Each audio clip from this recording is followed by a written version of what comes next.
Hello. Here's to another episode of Love of Life the Kingdom Way, and I just wanted to take a brief break and talk about friendship.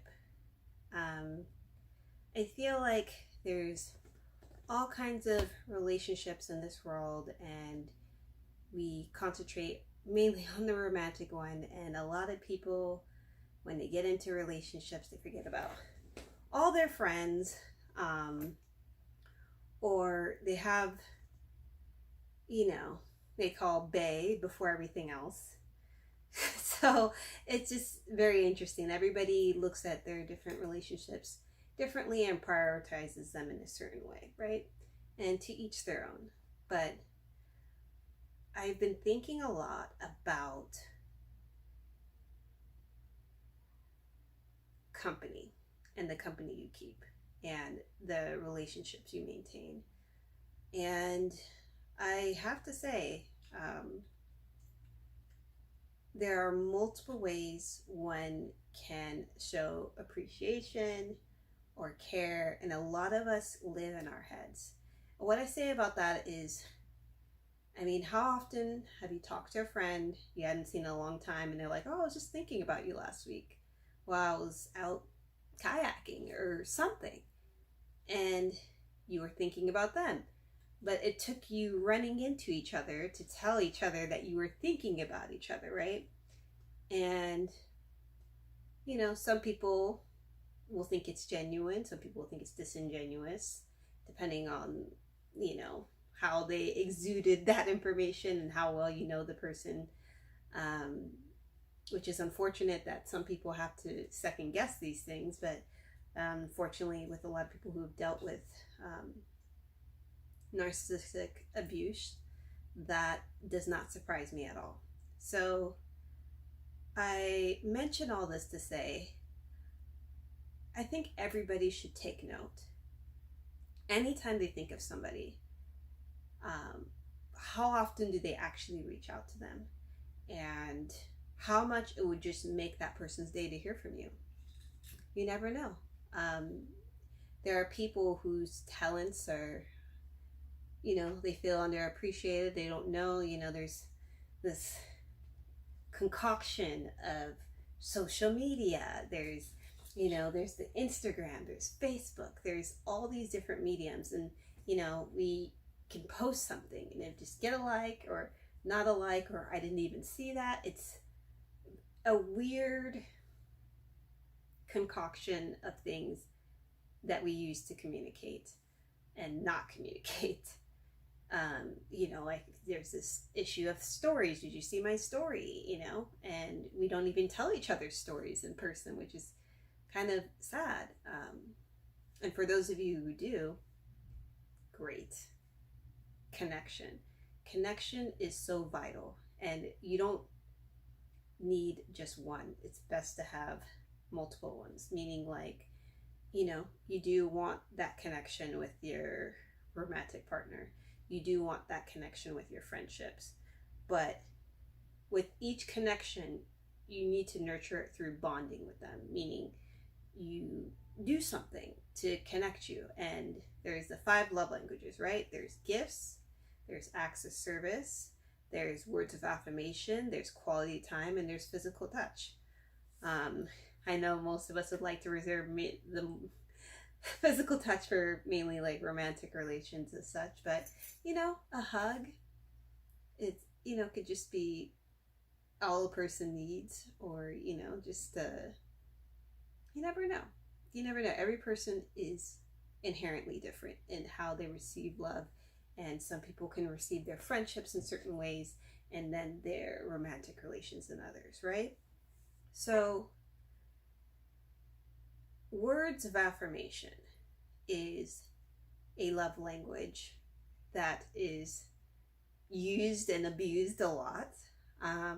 But just being more detailed with your friends could just be all that more exuding. Like, maybe instead of just liking your friend's picture on Instagram, you actually comment, or you tell them in person, I loved the way you looked and how, your son ran up to you and gave you a hug. Like, it just warmed my heart. Da, da, da, da. Just adding more to the conversation and just like, that's cool, beautiful. All that stuff is great. But I find that humans are looking for a little bit more than beyond the surface. And just that little bit extra means a lot to people because we're so passive in our culture with how we do things. Oh, that's great, and we just keep going. But, just adding maybe a sentence or two or three after you've just given somebody a compliment can really allow what you say to sink in for them. And I just think it's good to do that, not just with your romantic relations. Like, even if your mom calls you and just wants to talk to you, be like, you know what, Mom, I remember when you made me dinner that one day, and we went out, and that plant you bought and how happy you were. Like, what was the name of that plant? Like, I'm just replaying that memory in my mind, and I just love that memory, and we should go get a plant. Something, playful. Playing is not just for kids. It's for life. They say all work and no play. And you know what? Your work should be something that feels so good that you almost feel like you play for a living. That's my motto. Not everybody believes in that. People have their different motivations, whether it be money as such or, just living a good life. I mean, if you work 9 to 5, you spend a lot of time at work. So I would hope it's something that's fruitful, that makes you happy, that is part of your purpose and part of your calling. Because if it's not, then it just rips away at your soul. So whatever your acts of service is, make sure that it nourishes your soul. So I just want everybody to just think of their good friend or good friends and reach out to them and just say something. I don't care if you haven't spoken in 7 years or 7 minutes. Just give out something kind today and expect nothing back. Meaning, you don't do it just so somebody says thank you. Just do it because it's true and you actually mean it. So I just want to encourage everybody out there today to just not keep compliments in their head. Just give it to them. I know some people are afraid of, oh, I don't want this person's head to get too big because I gave them a compliment. If it does, it'll burst one day and they'll have to deal with it, Just don't be afraid to give somebody kindness and just to affirm the good things within them.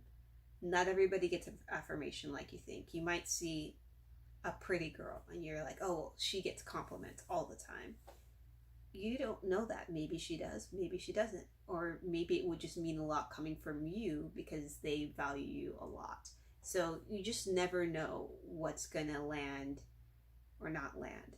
But be honest and be more enduring and fruitful with your words as you go about life, and just see what happens. Don't do it because you want to get it back. Just do it because it's true and you believe in it. I'm a big proponent of, you should give once your cup runneth full. Meaning, if you feel terrible about the way you look, I don't encourage you to go tell 10 people how great they look and then feel bad and compare yourself. That's not for anybody. If you don't get enough words of affirmation to yourself, give it to yourself first. And when your cup runneth full, give to others. Simple as that. You never want to give something to somebody to where they're taking something from you, or you feel like they owe you something now that you've given them something. In the Bible it says, neither a borrower or a lender be. So when you give to people, just give. For example, if you saw that, the person you're talking to, their favorite CD just ran out, but you saw one at the store, buy it for them and just give it to them. if you can afford it.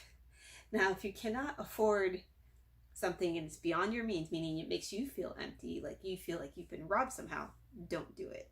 But if you can afford to give somebody something and it literally does not damage you in any way, why not? Why not? So I just want to encourage people to be giving and to be kind and to not just live in your mind, which is hard to do sometimes, especially introverts. We have a tendency to be very creative and in our heads, but it's good to share what's in your head sometimes and nurture growth within yourself, within others. And I just want to say I hope everybody takes good care of themselves and say something nice and kind to a friend today. And that will be all for today.